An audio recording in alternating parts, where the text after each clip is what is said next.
Hi friends, అందరు బాగున్నారా? ఏం చేస్తున్నారు? మేమైతే లక్ష్మీనరసింహస్వామి టెంపుల్కి వచ్చాము. రావిరాల నరసింహస్వామి టెంపుల్కి. దర్శనం కూడా ఇప్పుడు అయింది, అంత బాగా అయింది.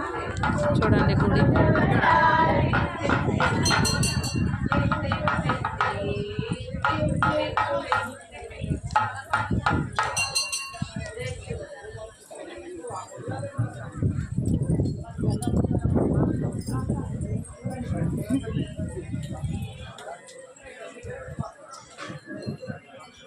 వినాయకుడు ఉన్నాడు ఇక్కడ.